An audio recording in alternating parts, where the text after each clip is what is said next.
Posebni primeri zavarovanja, posebnosti za samozaposlene, kmete in pogodbena dela.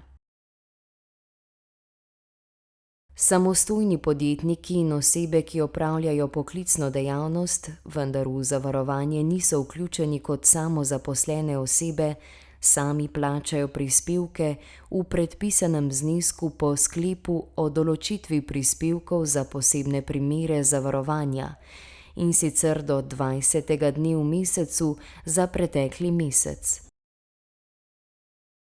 Podrobnejša pojasnila o plačevanju prispevkov so v zgibanki Plačevanje prispevkov za socialno varnost za zavarovance, osebe, ki opravljajo dejavnost kot postranski poklic na spletni strani Finančne uprave RS.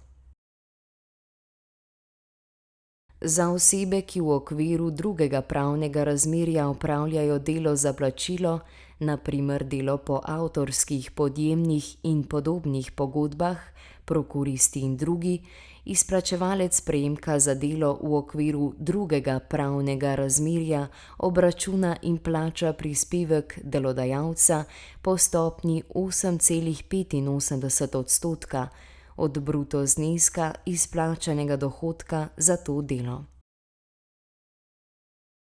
Podrobnejša pojasnila o plačevanju prispevkov in obrazci za obračun teh prispevkov so dostopni na spletni strani Finančne uprave.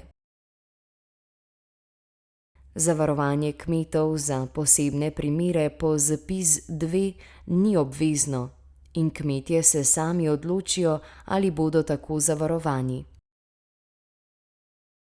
Izjavo podajo pri pristojnem finančnem uradu. Če se za tako zavarovanje odločijo, plačujejo pavšalne prispevke na enak način in v enakih zneskih kot samostojni podjetniki. Podrobnejša pojasnila o plačevanju prispevkov in obrazci za obračun teh prispevkov so dostopni na spletni strani Finančne uprave.